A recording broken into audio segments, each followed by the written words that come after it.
This is the Automotive Repair Podcast Network. Hey, what's up, everyone? Welcome back to Episodic Education with a goal to advance our professional automotive service industry one episode at a time. Carm Capriotto here with deep thanks to you as a listener and to all of our great sponsors who make the show possible. Hey, let's face it, your shop management system is the most critical tool in your shop, and NAPA Tracks will move your shop into the SMS fast lane with on-site training, 6 days a week support, and local representation. Find NAPA Tracks on the web at napatracs.com. Ready to optimize with today's class? Boy, listen to an episode we did with David Boyes. Great program. Roll out a training plan for your automotive shop. In just 5 minutes daily, boost knowledge, retention, and improve team performance. Start seeing results today. Join your peers at todaysclass.com. You're probably tired of chasing new customers who never return. We understand. Pit Crew Loyalty ends the one-and-done cycle, turning first visits into lasting, reliable revenue. On the web at pitcrewloyalty.com. Shop owners, stop juggling multiple marketing tools. KUKUI's integrated platform, they deliver 4 times better website conversions, automated follow-up, and real-time ROI tracking. Get industry-leading customer support with KUKUI. That's KUKUI.com. Hey, we've got this app out there that you've got to get your hands on, the Automotive Repair Podcast Network app. You know, we produce 7 podcasts a week. We've got all these great talent. Look at Matt and Hunt and Chris and Kim and Brian and Craig. You got to get the app, arpn.app. There's so many fun things you can do with this thing, by the way. You know, you can save your own playlists. You can share things with people. You can read all the show notes all in one place, arpn.app. Hey, today, I'm loving this episode. We've got a couple of really great people on here to talk. We're going to talk about the value of your business, preparing your business for sale. And all I can say, guys, is this. It's an overused 2-word statement that means so much in our industry. It's called the silver tsunami. And in fact, it's like, you know, a horror movie from Hollywood, the silver tsunami. And it's so true because what's the percent? It escapes my mind of shop owners that are over 60 and are really looking to retire. And if they haven't said that they are, they really are, and they haven't publicly admitted it. With me to talk about this is Aaron Woods, Extra Mile Auto Care in Stillwater, Oklahoma. Hello, Aaron. Hey, Carm. It's good to be back. Good to see you. Good to see you. Congratulations. Just got married, right? Thank you. Yes, just 2 weeks ago. Coach and president of the Institute. Yes, sir. Damn, you don't have anything else to do you? And she still married you. I'm blown away.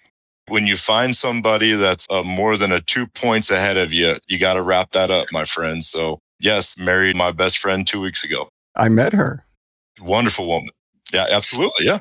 She was on the cruise. All right. Ryan Bushman is also here. Ryan, new coach at the Institute. He just sold his business a few months ago, family business. He did go through the process of raising his value to prepare for a sale. We can't wait to hear all about it, Ryan. Thanks for being here. Yeah, thanks for having me. Glad to be here. The industry needs this. We talk about succession we've done a lot of episodes. Aaron, you may have even been on a few in the past, but it's the kind of topic that we just can't let alone and forget we did it a couple of years ago or 6 months ago. We got to bring it back because there's always new listeners who come on that are feeling brand new things going on in their life and things that they want to do, which is why we want to talk about this and probably give it a different kind of a slant than we have done in the past. We want to talk about valuation of your business, what you want, really, what you want. And if that number is here and you've done any kind of math or gone to anyone else and where you think you could get is here, how do you close that gap to get what you want? And are you going to sell to an internal candidate, maybe a local individual who owns shops who's looking to scale, or private equity? And how you really can plan to get where you want to get. So let's start. When, gentlemen, should a shop owner decide to start to sell? Oh, by the way, I think I know the answer. I want $1 million for my business, and I'm just going to go out and shop it. But I don't know if the numbers that are on my profit and loss statement will support someone giving me $1 million. So how do we close that gap if it exists, Aaron? You hit the nail on the head. It's like, when do we start to think about selling our shop? I think that needs to start at a much earlier stage, right? I mean, when we're ready to exit is not the time that we want to start thinking about our exit. Somebody once told me, and I think it was great advice, where they say that there is, a couple of different ways to look at that, right? It's like everybody is going to exit in a business. It's whether it's a planned exit or a forced exit is really the difference between the two. What we encourage a lot of people as shop owners, clients, is that you want to be able to be in your position for a planned exit. And so when does that begin? That oftentimes begins much earlier, oftentimes even years before the physical act of the exit. I think that's always great advice that I certainly intend to live by with my shop as well. Great advice, Aaron. Did that strategy work for you, Ryan?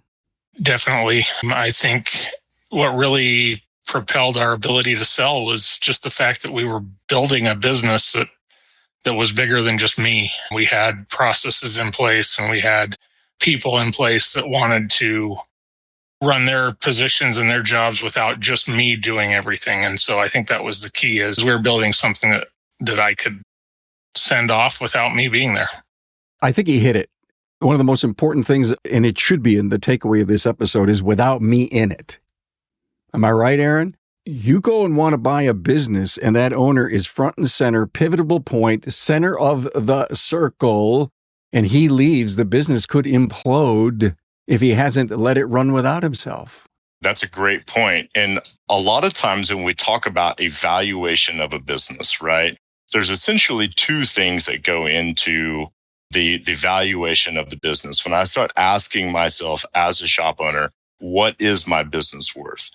There's what we call the net profit of the business, which in the financial world, we call that EBITDA, which is an acronym, right, for earnings before the interest, taxes, depreciation, and amortization. And then there's the multiple of EBITDA that we oftentimes bring. So an example might be is if my shop has an EBITDA or a net profit number of, $250,000 annually, then, that's what the number is that I have. And then the multiple of EBITDA is oftentimes what I would look to get. And when we talk about the multiplier of EBITDA, that's really the risk associated with the deal, right? And as Ryan had alluded to earlier with talking about in his preparation for the sale, how he focused on processes and he focused on getting the business to where he as the owner was not needed in the operation.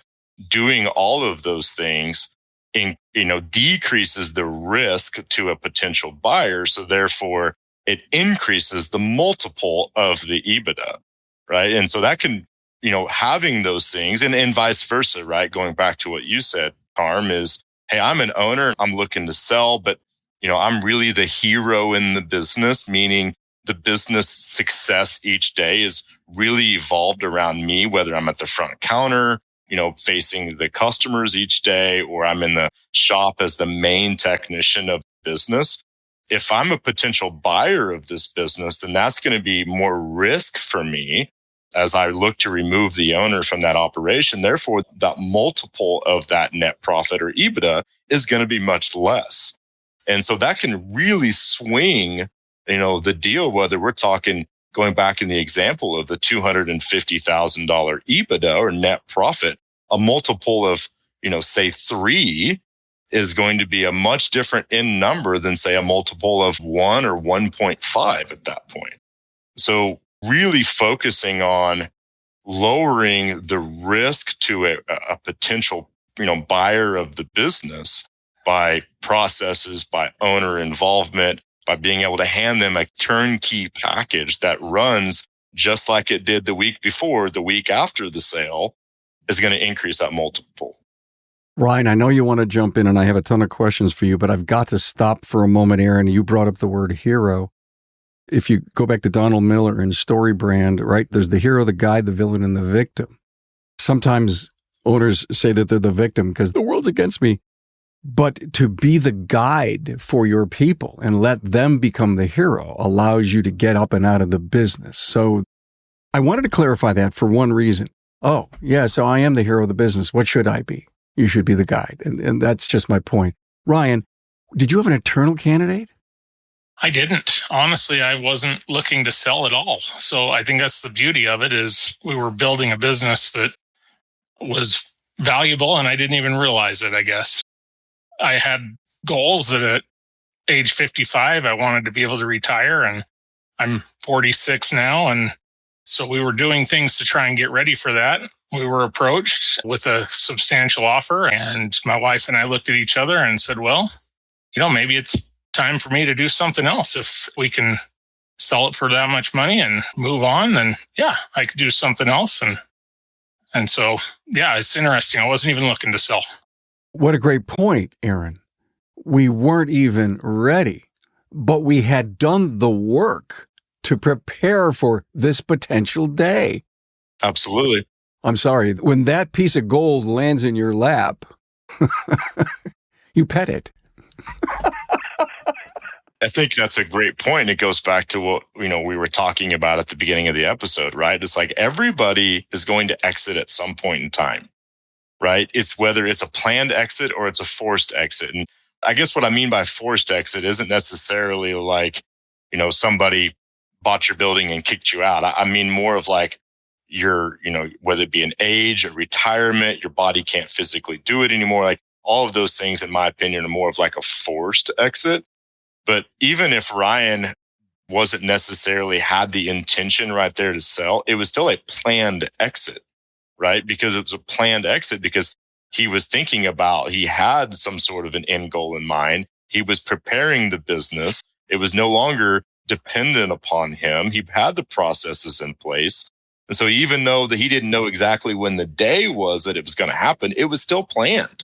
You know what I love about it? He was doing wealth building for whatever possible or potential date it could have ever happened, but he wasn't prepared for it. But he was prepared for it because he got out of his own way, I don't know how long ago, and started to be the CEO and really run the business. And it goes back to, I think, something you said earlier, Ryan. We had the protocols, the processes, the driven systems, the hero-driven performance was gone. And you end up being the guide. Your people were the heroes in the business, which anyone could walk in and just go, guys, let's go. It's a new day. Let's keep working. And they just kept going along. How's the business doing, by the way? Business is doing well. It's fun to go in and see those processes still working. Certainly, they've made some changes. And I think that's another thing that when you sell, you have to be expecting that things may change. And that's okay. It's not yours anymore. But it is fun to see, the people that you grew doing well. And some people have left and most are there. But yeah, to see those processes working and them excelling at doing that is always awesome to see. Cool to see some legacy there. Okay. So let's pick some key things to start with. Obviously, processes and systems protocols, I call them, but clean financials. That's a big hurdle for so many, isn't it? Absolutely. I mean, if you think about it, going back to what I mentioned before about the multiple of the EBITDA, right? And, so many, I'll draw from my experience of coaching, is that when we look at a financial statement, it's unclean, it's unclear. Whether whether we're working with somebody that doesn't even necessarily have a P&L. We were talking a little bit before the show, Carm. I'm actually, on my shop side of things, in the midst of acquiring a location, about 60 miles away. And so I'm going through this process, from the side of the buyer. And when we were talking about it and the shop owner is sending me the financials and we're having to really go through and decipher what's owner's personal spending through the business, what is going to translate in terms of expenses from them, that ownership into us. When those financials aren't necessarily clean, it makes that net profit or that EBITDA numbers more difficult to arrive to. And when that number is unclear as to what that is, because the financials aren't clean and prepared, then the multiple that we talk about, again, going back to the risk factor, is going to be much lower. And nothing against the shop owner. Great guy. He's ran a very successful business for 40 plus years.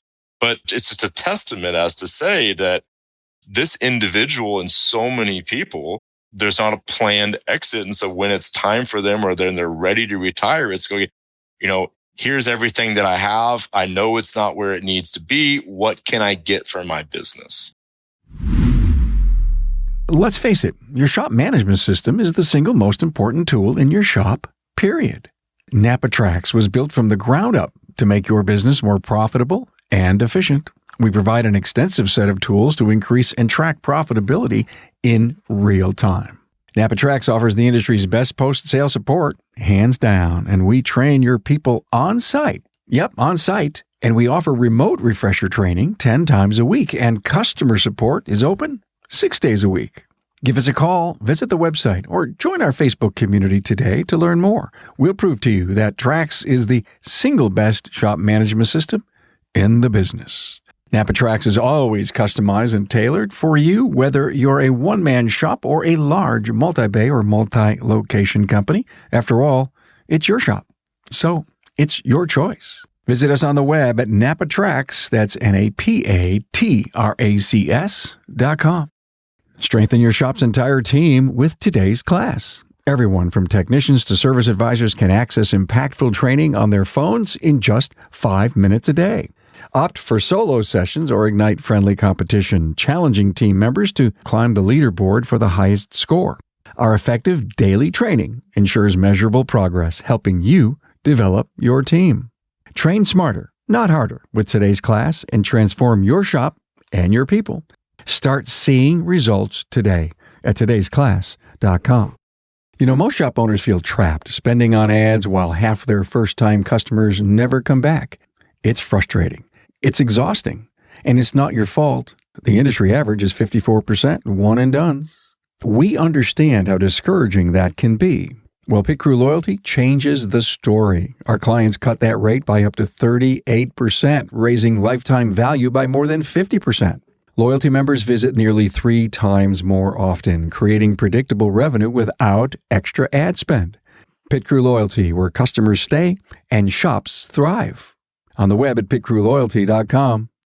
Shop owners, we know you are overwhelmed with a flood of missed calls, empty bays, and disconnected marketing tools. KUKUI has spent over a decade building one integrated platform for auto repair shops. One login, one dashboard, and mobile-first websites that convert 4 times industry average. Smart, innovative CRM with automated follow-up, 24/7 online booking, and real-time ROI tracking. With 900 plus years of combined team experience, we fuel the growth of 2,200 plus shops and have influenced $3 billion in revenue. Stop working harder. Start working smarter. Get industry-leading customer support and book a demo with KUKUI. That's KUKUI.com. This episode has so much power, and we're only how far in? About 16 minutes. And if the industry could share this with people that they know, let's go back to the 20 groups that, Aaron, I know you lead with the Institute. They wouldn't be in that if they weren't wanting to be just the best CEOs in the industry and prepare one day for something, be it acquisition or scaling, however. And I find that if our people in the industry don't listen to this, then I only have one thing to say: shame on them. That they're not going to take something, listen, learn just one thing and implement it. Take something from here and start to run a better business so that someday you can get out and feel a whole lot happier than you would than having to accept a hardly anything for all the years that you put in. Let's go back to, building, staging the business. Ryan, you got to separate owner's expenses from the business. Is that going to be a critical thing to look at? Oh, definitely. So as we went through the process, the first thing that they ask for before they'll put an offer together is, I want to see, P&Ls and balance sheets and 3 to 4 years of that. And so we sent that off. And the one thing that came back as positive feedback was, wow, those are some clean financials. That's made it very easy for us to put an offer together And when they go to the bank to get the money, the bank's way more willing to work with them and say, yeah, we can lend money on this business because we can see that it's been making money. Isn't that a cool word, Aaron? Clean financial, clean. They're clean. That's right. It's clean. And I love what he said there because it's so true. And it goes back to just the foundational component of any art of negotiation, right? It's who has the leverage. Going back and talking about Ryan in that situation, it's like he presented these financials and they're clean, they're organized. That sends the message to the potential buyer in that sense that Ryan, has been running a great, profitable, organized business. Well, in that point, the leverage almost shifts into Ryan's court at that point because now he knows, listen, I have options to go out and if this deal doesn't work with this buyer, I know that I could go approach a different buyer. And therefore, when those options are in Ryan's side of the corner, then the leverage moves over there and then the value of that business goes up, right? Versus the other side of, of it, if it's like, well, if it's not clean, it's not organized. And it's like, well, this, as a buyer, if I'm looking to retire, it's like, well, this might be the only buyer that I can find for my business, then they have the leverage at that point. So it really just kind of comes back to just the basic component of any sort of a deal, right? It's like, who has the leverage and where does that come from? Great point. Okay, so clean financials, separating the owner's expenses, good protocols, process-driven performance. Now, you mean you want me to make more money too? God help you. If you were doing wealth building, you've got to start maximizing profitability. You've got to look at everything going on, marketing and matrixing and pricing, all of that. So there's such a huge component in there. This segment of this is a heavy lift, right? Is that right? Absolutely. I agree. I think it comes down to where do we live in the business? And are we coming to work every day and are we focusing on being the role? I talk a lot about the difference between a title and a role in the business. And there's so many times where the owner is the title that they have, but the role that they fill in the business isn't the owner's role. It's a manager role. It's a technician role. It's a service advisor role. And it's like, what's the biggest advice that I give? Like you say, Carmen, what do I focus on? Well, I think we have to focus on how do I step more into the role of the owner? And the owner is to oversees the marketing and the financials and, the processes and all of the things that we need to do. Because if I'm focusing on being a technician all day, or I'm focused on being a service advisor all day, I'm too much in the thick of the business to be able to focus on those higher level strategy components. And then at that point, that's where the business is really driving you at that point. You're not necessarily driving the business. We have brought up some incredible strategies, things that people need to focus on to do this. From your both personal experiences, what are the biggest mistakes you see owners making out of all this? Well, I think the biggest thing with most owners is, number one, they haven't surrounded themselves with other individuals. You talked about the 20 groups, and I think that is what taught me the most. Once I hired a coach, got into a 20 group, and had the support of my peers, it's amazing how much faster we grew and how those processes were easier to build because you're working as a team of 20 group members to build processes, not just yourself.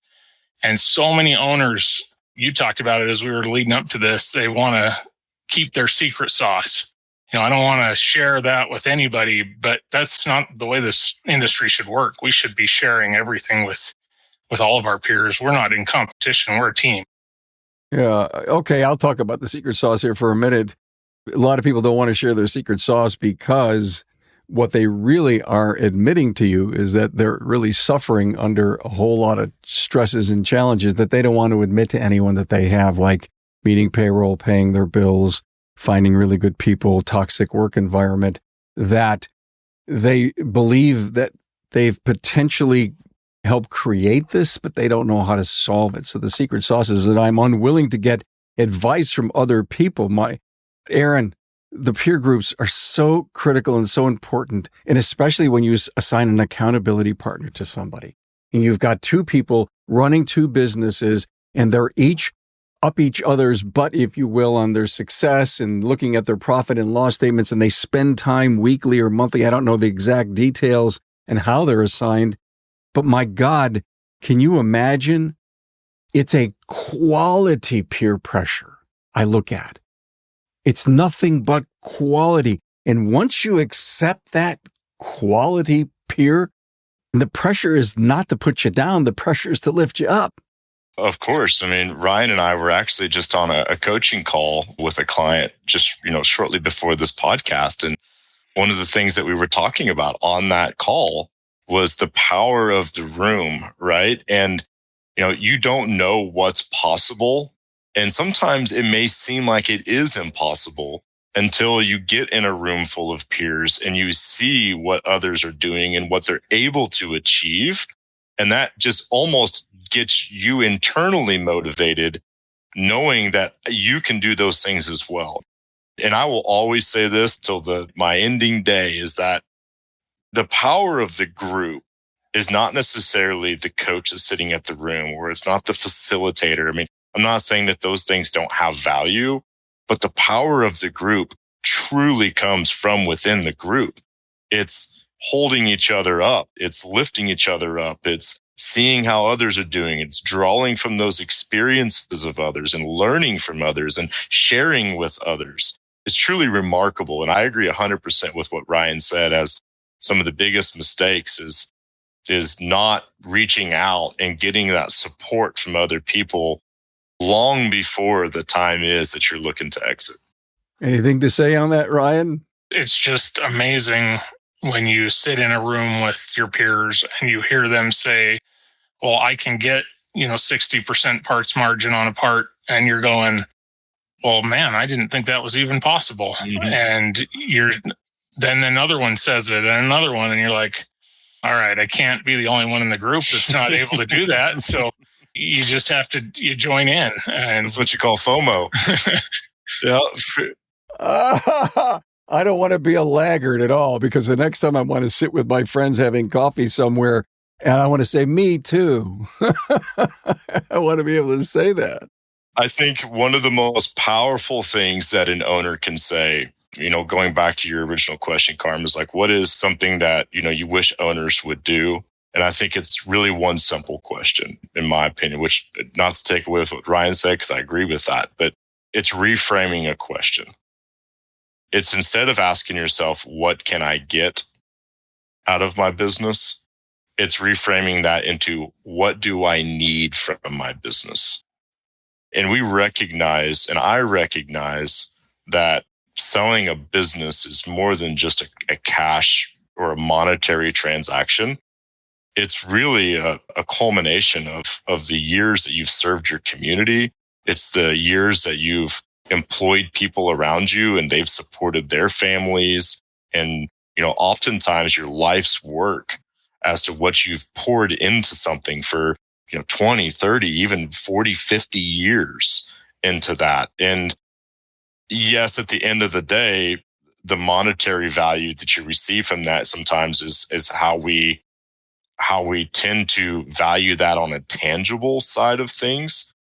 But you have to ask yourself, what do I need from my business in order to then feel that, feel inside that what I've poured into, the things that I just talked about is what I need out of my business to then go on and, do whatever it is that's next in life.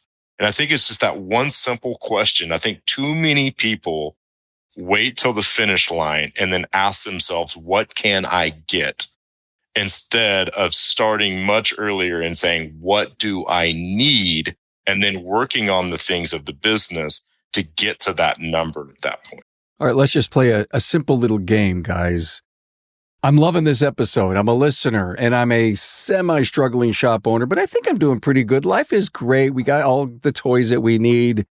we're paying for all the grandkids' cell phones out of the business, all that junk, right?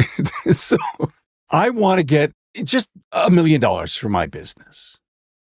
And if we do the backwards crazy math, Aaron, and that is the multiple of 3 based on the EBITDA of the business, let's just say the EBITDA is $375,000 times 3. It's around $1 million. Okay. Let me look at the EBITDA of my business. Where is my profit and loss statement? Oh, it's at 80,000. Oh, I got to get to 375. Oh, what do I got to do about it? Oh, so, and you said something, the power of the room, the power of the group. If you want to get yourself to a place where the 375 is real or the 400 all of a sudden is close, and then you're on a roll with your people and your team because you've changed the business, you've done a 360, and now you're going for 500, I got an 8-bay place, whatever. You're building on, I'm sorry. It's like the simplest piece of math, I think, that anyone can do today and then get their butt in gear and make it happen. How do you make it happen? You know me. I love coaches. I love 20 groups. Everybody that I know that has come up to me, I heard you've been preaching this for 11 going on 12 years, Carm, and I finally did, and you were right. And I was the ass that never did anything about it. Maybe this show is not only about valuing your business for sale, but maybe it's upside the head. I hear all the time, one of the most common things that I hear, and I won't name names, Carm, but one of those people from your local market who is one of the biggest people that I hear say this is, I wish I would have done it sooner. Yeah, he tells me that often. Yes, that is the number one thing that I oftentimes hear is, I wish I would have done it sooner. And to go back and to talk a little bit about, I wanted to give some advice. I was talking with some shop owners that sold out. This has probably been a couple of years ago. And I was asking them, I'm like, what are some things that you wish, when you got to the finish line, that you wish you would have done a little bit differently? And I thought it was really good advice. And one of the things was, you had mentioned, hey, I'm looking at my profit and loss statement and I see $80,000 at the bottom of that number, right? And I'm looking to get up to that 350, but hey, I'm a semi-successful shop owner, and I'm going to go back and use your reference. I've paid for my grandkids' cell phone payments, and I'm sending my kids, and my kids are on the payroll, as a tax strategy. And one of the things that I oftentimes tell shop owners, listen, there's oftentimes, that going through the business as maybe part of a tax strategy. And I'm not an IRS person. I'm not here to judge people on doing that. But what I will say is there is a very, very important thing in the valuation of a business that we oftentimes call add backs. And when somebody's looking at your profit and loss statement and they see that number at the bottom, you need to be able to easily identify and pull out some of those, whether that be a grandkid cell phone payment or, you've got your children on payroll as a tax strategy. You have to be able to identify those things very easily. And if you can pull those out of the expenses to raise that net profit back up. And going back to the beginning of my story, when I was talking with these shop owners that sold out back in 2022, they said, we didn't ever do that.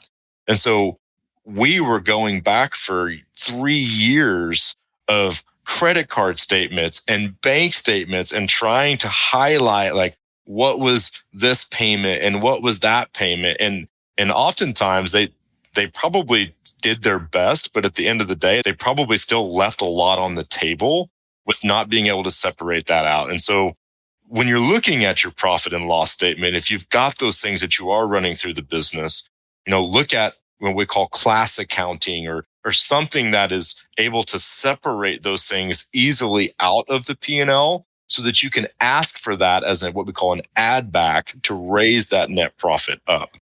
That's incredible advice, Aaron. And back in the day when I worked for corporate America and I was on an acquisitions team, we would sit down with the potential acquisition and we'd say, have you done any work to normalize the P&L? And that's the add back piece to try to normalize it for me to look at, not for you to look at.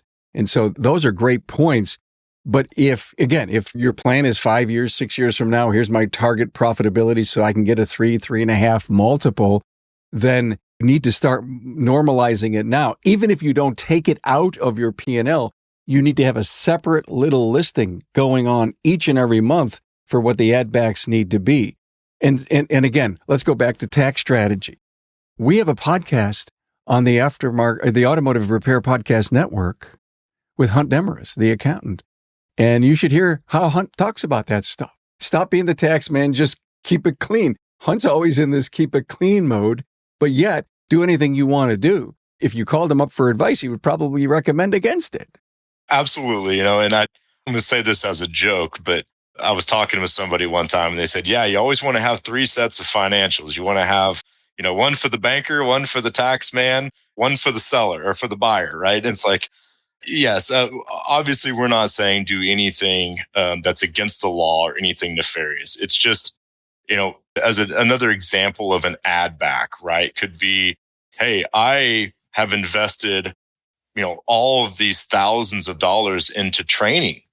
We talk about the 20 groups and the peer groups and all of that. And I've seen several shop owners that have been able to say, hey, that training is what I took and I invested into my people to get the business to where it is, to where now it's able to be ran without the owner being present. So I'm going to take that thousands of dollars in training and I'm going to ask for that as an add back into that net profit. So again, it doesn't necessarily have to be like a, grandkid's cell phone. I was just using your example, but it could be training, right? It could be things like that if we're running those clean financials and we're keeping a separate set of numbers that we can pull out and ask for, at the end of the day, that could increase that net profit by tenfold. And it could also raise that multiple as well.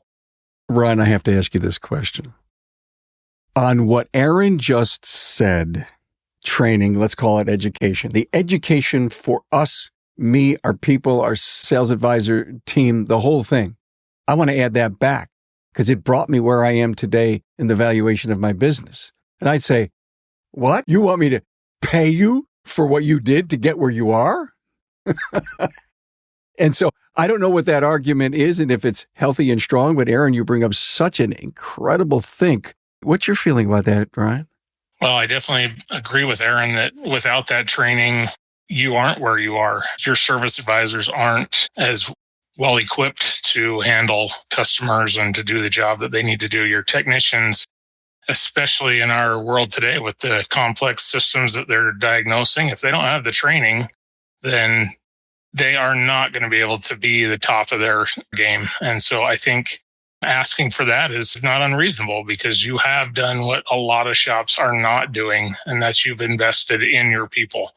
I do think that's what sets apart the great shops from the average shops is that they invest in their people, not just in their own selves, their own pockets. It's been great to have you guys on the show, but I have one final question for both of you. The same question for both of you. I'd love your opinion of this. What's one thing that every shop owner listening today should do in the next 30 days if they think they may sell their business someday? Ryan, I'm going to start with you. Well, one of the biggest things that we did a few years back is we hired a good accountant. Hunt Demarest was my accountant, and I think every shop owner needs a very good qualified accountant that knows the automotive industry. And oftentimes they're too scared to do that because it does cost a little bit more in the short term, but in the long term, you always get that back. And so that was really one of the huge finds that we had is hiring a good accountant that could help us through it on a month-to-month basis. And when I had questions, Hunt was the first person I called when I had an offer. And I said, what do you think? And he was there to help guide me through the whole process. And so I just think that's a key component in the day-to-day. Clean financials, a new accountant, kind of goes hand in hand.